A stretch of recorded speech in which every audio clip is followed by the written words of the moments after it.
이사야서 34장 1절부터 8절까지의 말씀과 16절부터 끝절까지의 말씀 제가 읽겠습니다. 열국이여 너희는 나와 들을지어다. 민족들이여 귀를 기울일지어다. 땅과 땅에 충만한 것, 세계와 세계에서 나는 모든 것이여 들을지어다. 대저 여호와께서 열방을 향하여 진노하시며 그들의 만군을 향하여 분내사 그들을 진멸하시며 살육당하게 하셨은즉 그 살육당하는 자는 내던진 바 되며 그 사체의 악취가 솟아오르고 그 피의 산들이 녹을 것이며 하늘의 만상이 사라지고 하늘들이 두루마리같이 말리되 그 만상의 쇠전함이 포도나무 잎이 마름 같고 무화과 나무 잎이 마름 같으리라. 여호와의 칼이 하늘에서 족하게 마셨은즉 보라 이것이 에돔 위에 내리며 진멸하기로 한 백성 위에 내려 그를 심판할 것이라. 여호와의 칼이 피 곧 어린 양과 염소의 피에 만족하고 기름 곧 수장의 콩팥 기름으로 윤택하니 이는 여호와를 위한 희생이 보스라에 있고 큰 살육이 에돔 땅에 있음이라. 들소와 송아지와 수소가 함께 도살장에 내려가니 그들의 땅이 피에 취하며 흙이 기름으로 윤택하리라. 이것은 여호와께서 보복하시는 날이요 시온의 송사를 위하여 시온하시는 해라. 16절입니다. 너희는 여호와의 책에서 찾아 읽어보라. 이것들 가운데서 빠진 것이 하나도 없고 채짝이 없는 것이 없으리니 이는 여호와의 입이 이를 명령하셨고 그의 영이 이것들을 모으셨음이라. 여호와께서 그것들을 위하여 제비를 뽑으시며 그의 손으로 줄을 띄어 그 땅을 그것들에게 나누어 주셨으니 그들이 영원히 차지하며 대대에 거기에 살리라. 아멘. 많은 신학자들과 많은 목사들이 구약의 하나님은 잔인하더라고 평가를 합니다. 그래서 구약의 하나님은 신약의 하나님과 다르다. 신약의 하나님은 이렇게 자비로운데 구약의 하나님은 왜 이렇게 잔인하냐. 그래서 구약에 있는 하나님과 신약의 하나님이 다르다라고 얘기하거나 또 어떤 학자는 하나님은 구약부터 신약까지 발전해 왔다. 진화해 왔다. 이렇게 얘기를 하는 그런 사람도 있습니다. 예, 구약에 보면 하나님께서 선지자나 또는 사람들을 통하여 주시는 메시지를 보면 사뭇 잔인한 장면들 나오는 것처럼 보입니다. 특별히 심판에 대한 메시지를 우리가 볼 때 그런 장면들이 등장하고 나오고 사람들의 마음을 불편하게 합니다.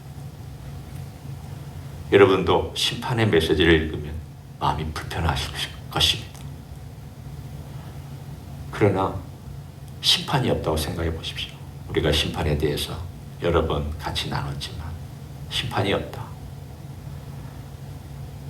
이 세상에 억울하게 죽은 사람들, 그리고 이 세상에서 공의롭지 못한 대우를 받은 사람들,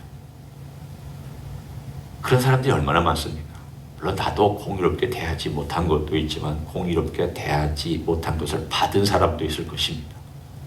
매일 이런 일들이 우리의 삶 속에서 계속 일어나고 있습니다. 우리가 어떤 때 가끔 TV나 또는 뉴스에서 20년 미제된 사건이 어떤 수사관의 노력으로 해결되었다. 그러면 다들 박수칩니다. 참 대단하다.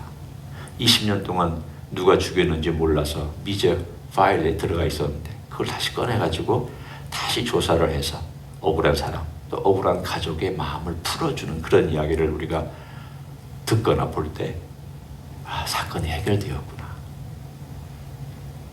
우리의 본성 속에 있는 마음을 한번 생각해 보십시오. 사건이 해결되었구나.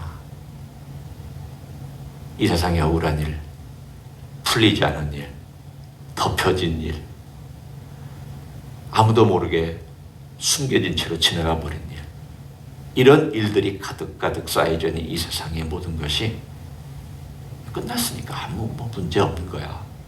이제 지나갔으니까 다 덮어버려. 만일 세상이 이렇다면 여러분 생각할 때 공평한 세상이라고 얘기할 수 있습니까? 공의로운 세상이라고 얘기할 수 있습니다. 아무도 그렇게 얘기 안 할 것입니다. 자기가 당하면 그렇게 얘기 안 할 것입니다.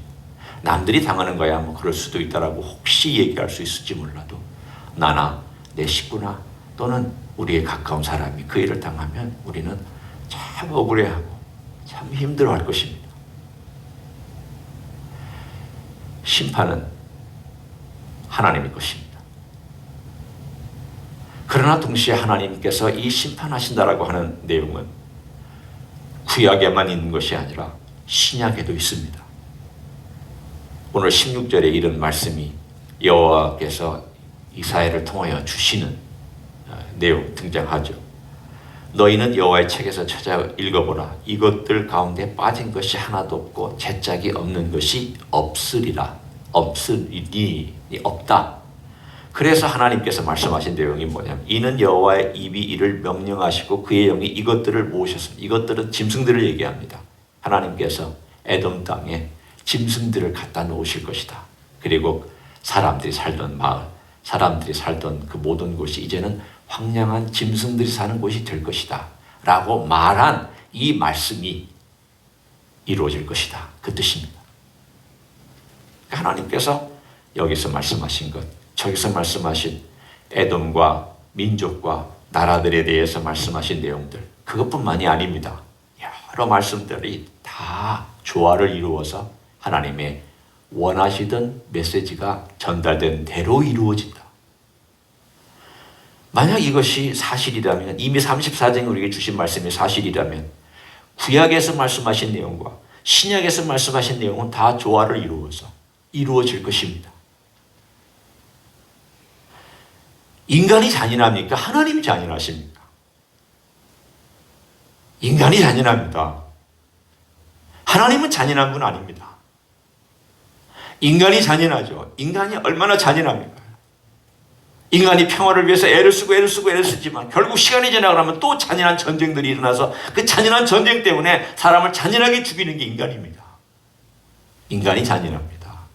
인간이 보복하려고 하기도 하고 자기 이익 때문에 자기 나라들의 이익 때문에 점령하고 쟁취하고 사람 죽입니다. 그럼 하나님은 어떤 하나님이냐? 오늘 우리가 이 34장을 통하여 볼 수 있는 하나님 한번 살펴보기를 원합니다. 첫 번째, 하나님의 가장 중요한 하나님의 모습, 그것은 보복하시는 하나님이라고 우리가 오늘 본문의 8절에 볼 수 있습니다. 이것은 여호와께서 보복하신다. 보복하시는 날이다. 도대체 누구를 위해서 보복하신다는 것입니까? 보복하면 뭔가를 위해서, 누군가를 위해서 보복하는 거잖아요. 거기에 나오고 있습니다. 시온의 송사를 위하여 신원하시는 날이다. 바꿔 얘기하면 하나님께서 자기 백성을 위하여 신원하신다. 보복해 주신다. 우리는 심판하면은 하나님의 거대한 심판, 그리고 인류의 죄악에 대한 심판을 생각하지만 우리는 그 측면은 이미 우리가 다뤘으니까 다른 측면을 한번 생각해 보십시오. 하나님은 자기 백성을 보호해 주시는 하나님이실 뿐만이 아니라 보복해 주시는 하나님이십니다. 왜 보복해 주시느냐? 하나님께서 그렇게 말씀하셨습니다. 너는 복수하지 마라. 너는 보복하지 마라. 내가 복수해 주겠다. 내가 보복해 주겠다. 너의 원수를 네가 복수하지 마라. 우리 예수님께서도 똑같은 맥락에서 더 적극적으로 말씀해 주셨습니다.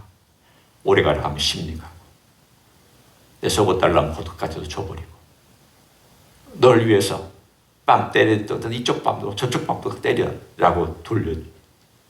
그렇게 해서 내 원수에 대하여 너 악을 갚죠. 악으로 행하지 마라.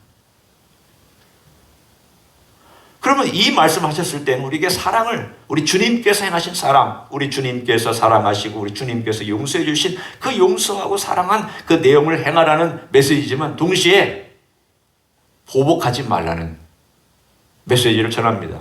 왜 보복하지 말라고 하시느냐? 보복은 하나님 거니까. 내게 아니라는 겁니다. 보복할 권한은 하나님밖에 없습니다. 왜? 하나님께서는 가장 공정하게 보시니까.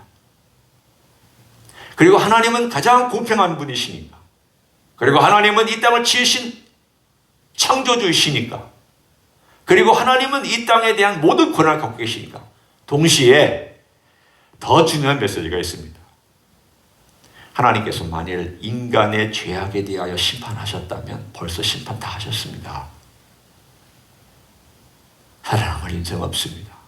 만일 저의 죄에 대하여 하나님의 진작에 심판하셨다면 저는 이 자리에 서지 못합니다. 이걸 넓혀서 인류에 대해서 한번 생각해 봅니다. 만일 인류가 저지른 범죄에 대하여 하나님께서 심판하셨다면 하나님이 선지자서에서 이미 말씀하신 내용과 똑같습니다. 네가 소돔과 고모라보다 나은 줄 아느냐? 유다 백성이 하시는 말씀입니다. 예수님 시대에도 그랬습니다. 갈릴리에 3년 동안 머무시면서 제일 많은 기적과 제일 많은 이사와 제일 많은 말씀을 가르친 곳이 갈릴리입니다. 회개 안 했습니다. 주님께서 마지막 예루살렘 올라가시면서 뭐라고 하시는지 여러분 혹시 아십니까? 베세다야, 고라시나, 너희가 소돔과 고모라보다 나은 줄 아느냐? 회개하는 아지 않은 너희들에게 저주가 있을지어다. 주님께서 하신 말씀입니다. 그들이 나와서 그들이 정말 하나님께 대해서 회개를 했기 때문에 하나님께서 용서해 주시고 참아주신 것이 아닙니다. 안 했음에도 불구하고 회개도 안 하고 바꾸지도 않고 그리고 죄는 계속 저지르고 소돔과 고모라보다 더한 죄도 저지름에도 불구하고 하나님께서 참았기 때문에 지금까지 인류가 여전히 살아남아 있습니다. 이걸 생각은 안 하고 구약의 하나님은 잔인하시다. 그렇게만 얘기를 합니다. 왜 그럴까요? 자기는 안 보고 하나님의 어떤 표현들만 보이니까 더 그렇겠죠. 우리 인생이 그렇지 않습니까? 자기가 잘못한 건 별로 안 보이고 남이 잘못한 건 잘 보이고 내가 남을 섭섭하게 한 건 잘 못 느끼고 남이 날 섭섭하게 한 건 민감하게 느끼고 내가 남에게 상처를 준 건 그게 크게 보이지 않고 남이 나에게 상처를 주면 어찌 그럴 수 있느냐라고 그렇게 우리가 받아들이지 않습니다. 하나님과 내 입장도 한번 하나님 나 이렇게 놓고 생각해 보시오. 하나님이 나에게 대한 건 다 섭섭한 것 같고 내가 하나님께 대하여 한 거는 다 정당한 것 같고 별로 크지 않은 것 같고 내가 하나님께 상처를 주고 내가 하나님을 힘들게 하고 하나님 정말 아프게 한 것에 대해서는 뭐 그렇게 힘들어하지 않는 우리 인간의 모습을 만약에 나라고 한다면 하나님이 얼마나 오래 참으셨는지를 한번 역으로 생각해 보시라는 겁니다. 얼마나 오래 참으셨는지. 심지어는 오래 참으셨을 뿐만이 아니라 하나님 아들이신 예수님께서 이 땅에 오셔서 그 심판을 받으셔서 그 심판을 받고 십자가에서 죽으셨습니다. 죽으시고 그리고 죄가를 지불하실 정도로 하나님께서 기회를 주고 계시다면 오늘 구약에 나오는 하나님이 혹은 신약과 구약을 비교해 봤을 때 그 하나님께서 하시는 행위가 잔인한 행위냐? 아닙니다. 하나님은 공정하시면서도 이 공정한 것이 행여 인간에게 기회가 안 갈까 봐 기회를 주시기 위해서 하나님의 아들을 이 땅에 보내셔서 다시 기회를 또 주셨습니다. 이스라엘 백성을 통하여 기회를 주셨지만 실패했으니까 이스라엘 백성이 불순종으로 실패했으니까 그리고 실패할 수밖에 없었고 예수님을 보내서 인류에게 다시 기회를 주셔서 돌아올 기회, 회개할 기회, 돌이킬 기회, 하나님을 찾을 기회를 주셔서 돌아오도록 하셨습니다. 오늘의 이야기는 바로 그렇게 확대해서 우리가 보시면 됩니다. 누구를 위하여 신원하시느냐? 누구를 위하여 보복하시느냐?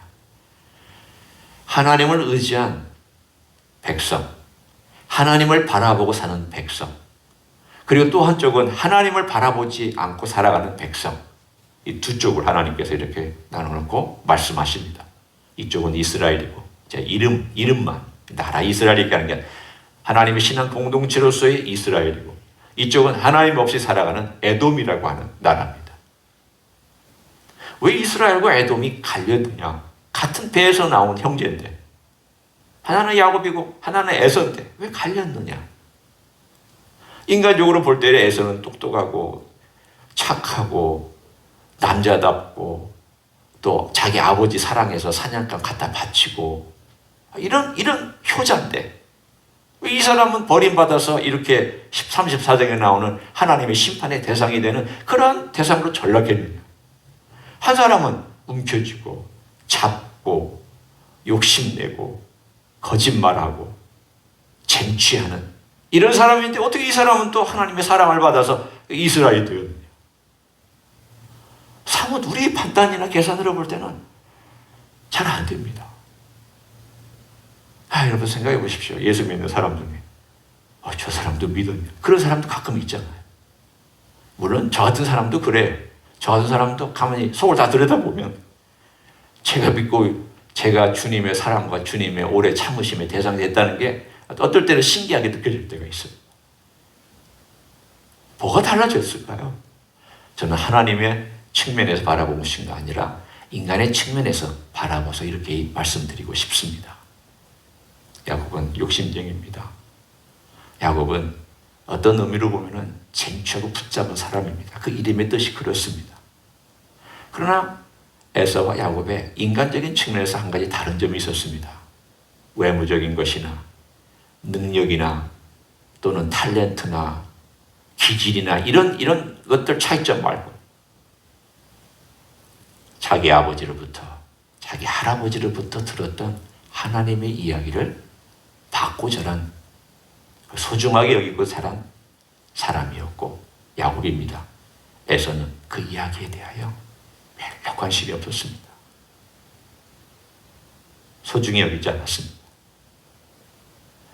참 똑똑한 사람입니다. 아주 유능한 사람입니다. 리더십도 있었습니다. 많은 면에서 사람들이 칭찬했던 사람입니다. 그러나 하나님께 대해서만큼은 관심이 없었습니다.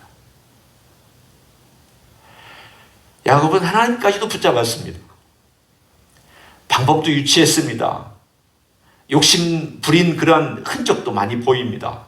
그러나 그가 하나님을 붙잡고 살아가는 인생이라는 것을 어떻게 알 수 있냐면, 그가 그 인생의 모든 부분이 하나님을 붙잡고 하나님을 붙잡고 하여튼 어떤 수단과 방법을 가리지 않았지만 붙잡고 살아가는 인생입니다. 약복 강가에서 그게 결정적으로 터집니다. 하나님을 붙잡고 사는 인생이라는 내용이 터집니다.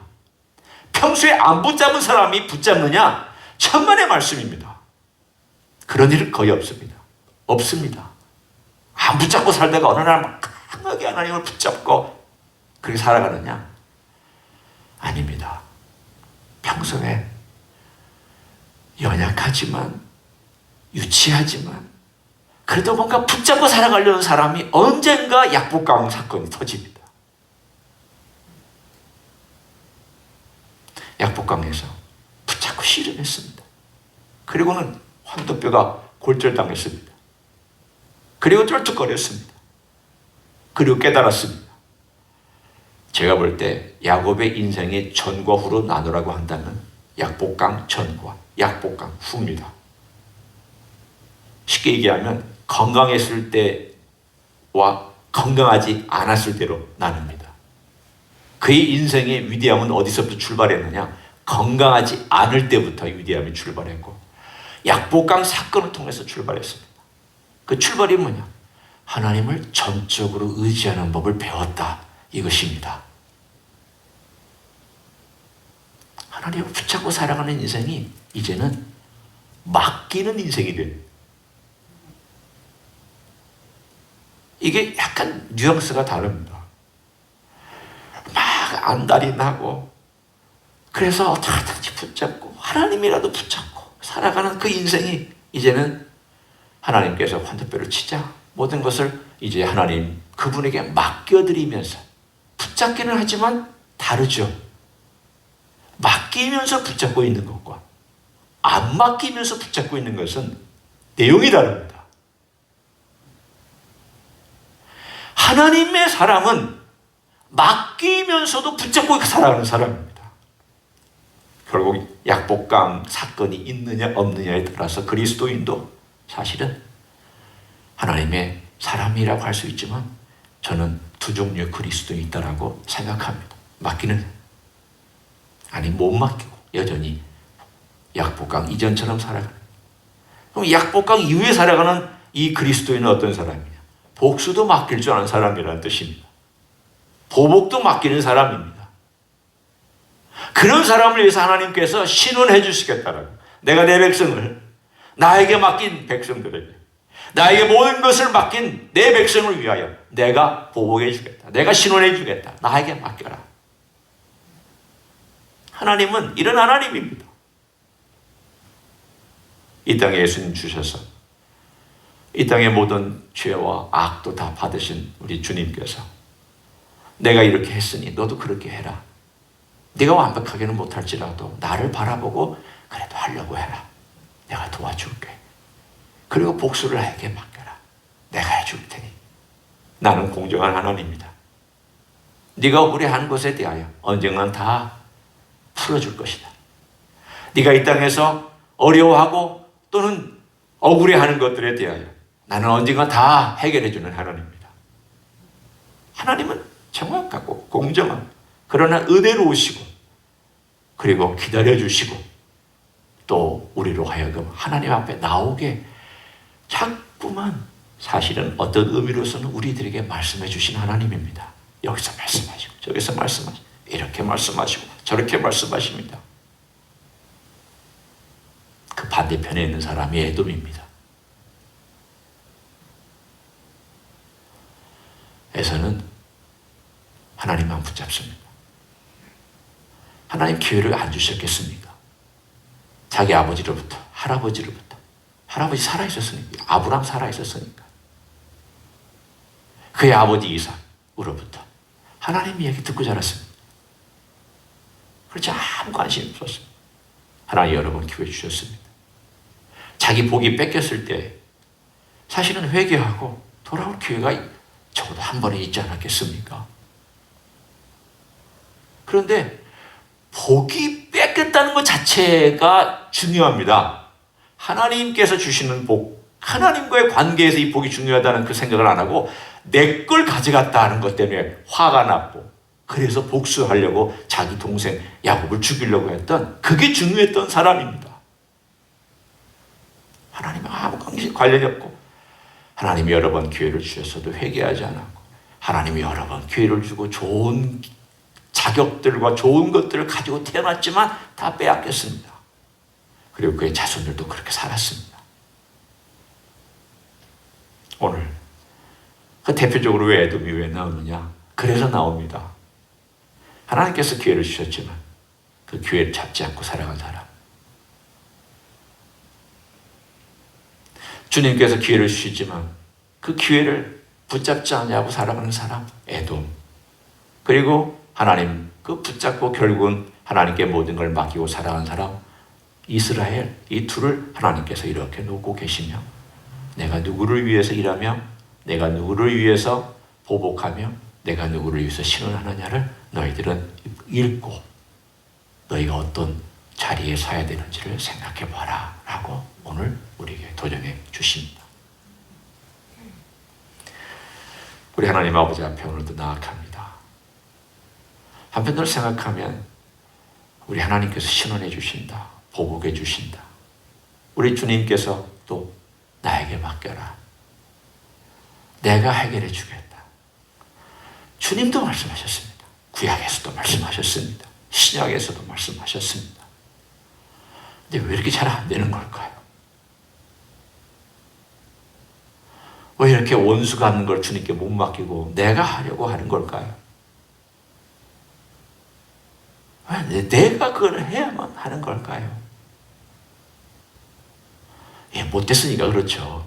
우리가 못됐으니까, 인생이 못됐으니까 그렇지만 우리는 그걸 기정사실로 하고 우리 인생이 못됐다는 걸 기정사실로 하고 아 그래 내가 주님 앞에서 주님께서 행하신 것을 좀 생각하는 습관, 그리고 주님의 마음을 자꾸 담으려고 하려고 하는 어떤 그런 적어도 붙잡는 야곱처럼 주님 제가 이건 안 되는데 좀 어떻게 좀 하고 싶습니다.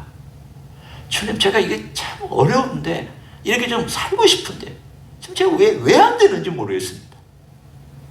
이런 갈등, 이런 아픔, 이런 씨름, 뭔가 주님 앞에서 주님께서 말씀하신 것을 하고 싶기는 한데 안 되고 있는 것에 대한 그런 씨름이 있는 사람,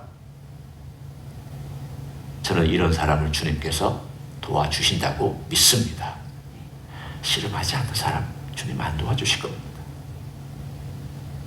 우리는 오늘 하루 평범한 하루일 수 있습니다. 어려운 일이 있을 수 있는 하루일 수 있습니다. 또 누군가가 상처를 주는 하루일 수 있습니다. 그렇지 않은 하루일 수 있습니다. 그렇지만 내가 정말 주님을 닮고 싶고 알아가고 싶다. 그리고 특별히 이런 위기 상황에서 주님을 좀 닮고 싶다.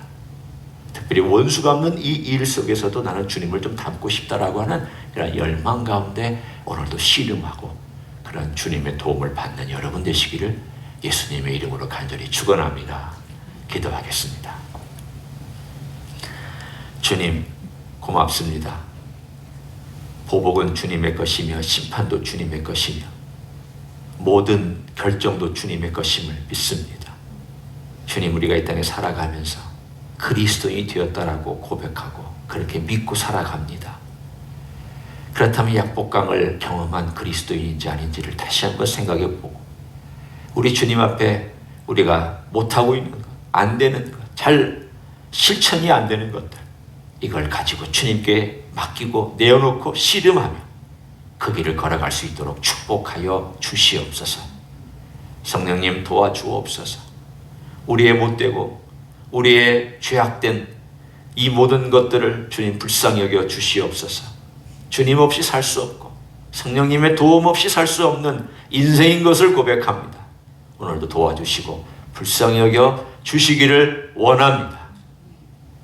이제는 우리 구주 예수 그리스도의 은혜와 하나님 아버지의 극진하신 사랑과 성령 하나님 교통하심의 역사가 오늘도 우리 주님께서 원수를 용서하라고 그리고 떡을 주라고 물을 공급해 주라고 이렇게 주님께서 말씀하셨을 때에는 그것이 전부가 아니라 그 다음의 모든 것 주님께서 해결해 주실 뿐만 아니라 우리의 삶을 더 복주시고 더 아름답게 만들어 주실 주님의 아름다운 마음이 있음을 알고 오늘도 그렇게 살기를 원하며 그렇게 살기를 소망하며 갈망하며 이 자리에 참여한 모든 종들을 위해와 주임제 히스교회 위해 이민교회들과 한국교회들과 선교사님들 위해 이제로부터 영원히 함께 하실지어다.